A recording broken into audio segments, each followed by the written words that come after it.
Now, everybody remember or recall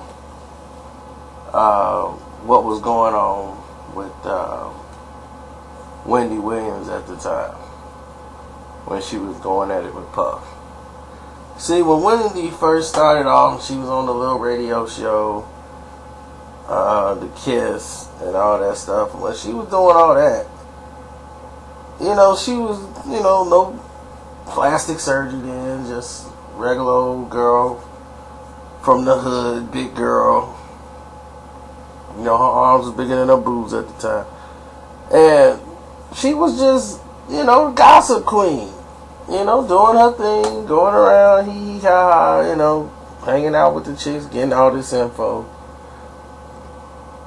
That only these chicken heads at the time, when they was called, was in love with that stuff.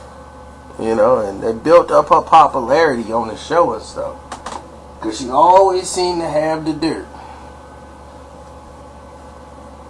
Now, with social media the way it is, there's no need for Wendy Williams.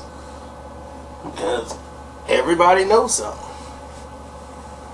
Now, back in this day, everybody would turn to Wendy. Because Wendy was the one that was going to bring you the news. Oh, Wendy going to tell us. Oh, Wendy, go ahead and tell them what's going on. Come on, Wendy. Wendy was the savior. Now, here was the situation and the problem that ensued. Wendy's popularity got so big because back in the day, she used to have access to Diddy, Puffy, whatever his name was at the time, and Lil' Kim, and she was jealous of Lil' Kim. She used to mess with Biggie back when his first album was out, and Biggie kind of pushed her to the side once he started blowing up, and she was all salty about that. So her and Lil' Kim had a situation because of it. She would always slight Lil' Kim, no matter every chance she get. So that was not sitting well with Diddy. She always had a little something smart to say about Diddy. And then all of a sudden, she got a hold of some pictures somebody had from the Hamptons. And she said, well, I could turn this. These pictures look weird. Like, what's really going on here? And it was like some clowning that's going on at the Hamptons. Back in like 97 or 98. They had a party at the Hamptons, and at this time, Big is dead. Puff, the Mace comes right in, right when the momentum of Biggie, of his death, and he's gone.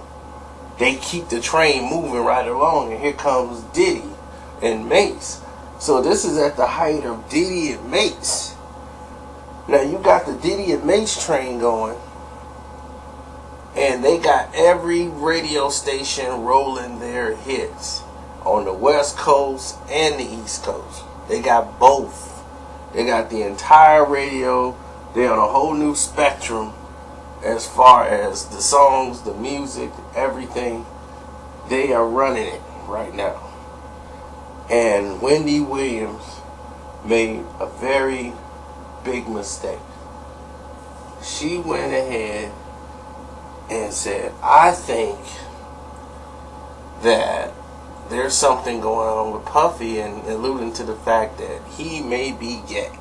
And she had photos to prove it. This drove New York City into a frenzy. The magazines at this time was in a frenzy. This was news. Everybody's like, what? What's going on? And it was like, she got pictures. She got proof. And she gonna show it. And the pictures it was a picture of Puffy. He was standing up. He had some shorts on. And it looked like the shorts was down. Like somebody probably pulled him down. Or who knows? You couldn't see it really clearly.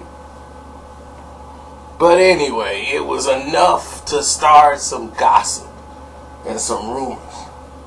Like, what's going on over there in the Hamptons? So This explained absolutely nothing. The pictures didn't mean anything. There was nothing in the pictures that would say that they were doing anything. But she just went off those photos to knew that she could create a story, but she didn't know the ramifications of what was going to come after this. Once this story was out, Total was coming down there to whoop her up and beat her up when she was on her way leaving the place. That's how hot Diddy was. Diddy was ready to smash this chick himself. And he knew he couldn't do that, so he had to send some girls down there to jump on her. So they came down there and they was finna jump on her, and she would have been jumped, and people knew it. Like, people in the building knew Wendy Williams was finna get beat up, and they were like cool with it. Like, oh, this finna be funny, I can't wait to see it. But her boyfriend, husband at the time, just happened to be there when it went down and just met her. So her getting jumped didn't take off. They came there and it was too late. She was already aware, or she saw them coming because her husband was there. So it was just perfect timing. But she would have been jumped had that went down. And it was like, man, she looked at her like, man, these people want me to get jumped. My own team. You know, like, man, everybody's against me. So instead of trying to put the fire out, she kept the fire going. So Diddy called the station and told Hot 97, we gonna take all bad boy music away from Hot 97. If Hot 97 play anything bad boy from here on out, anything from our artists, we will sue you. We are banning Hot 97. We will not come to here. We will not plug that. And we got the hottest songs out. We gonna go give all your publicity somewhere else. Wendy Williams gotta be fired. So he's like, well, look, we got a contract with Wendy. I could suspend her. Diddy was, that's not good enough. I want her fired. Fired. She cannot work there no more. That ain't good enough. I don't want her coming back saying nothing. So they said, they went to Wendy Williams. It was like, you cannot use Puffy's name no more on the air. He's like, that's not good enough either. I want her fired. So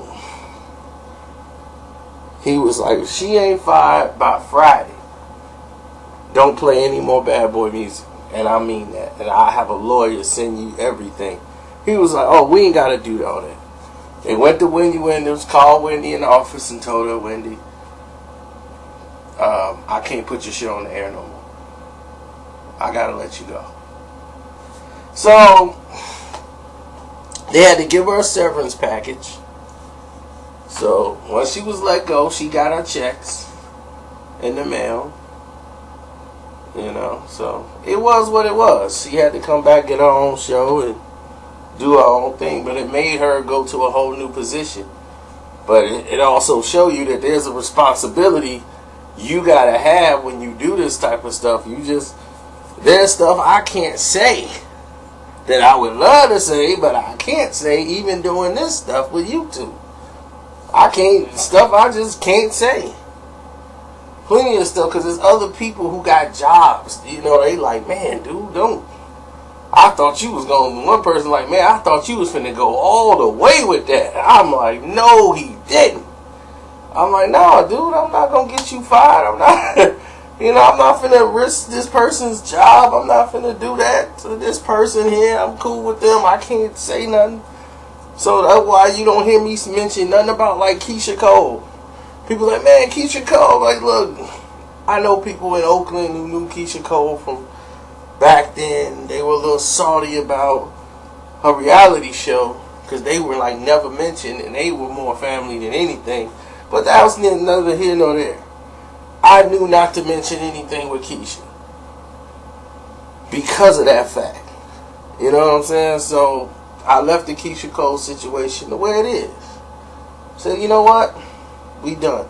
We don't need to mess with Keisha Cole. We through with that.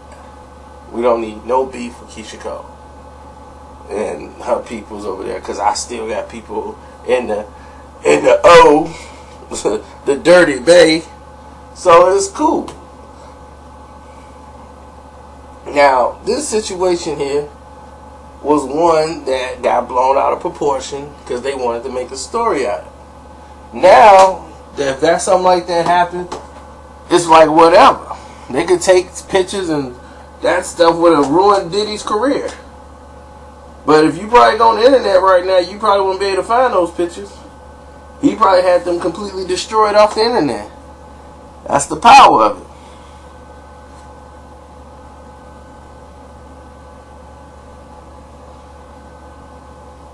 And that's why he kept flipping and changing his names around. You switch your name around, all that other stuff you did under your name, all that stuff gets pushed into the background, the background, in other words. You have to be putting up P. Diddy or Puff Daddy. Find all that extra stuff. But it's your boy Carcino. Go to @Carcino on Twitter, @Carcino on Instagram. BoxingSocialist.com too. I'm out.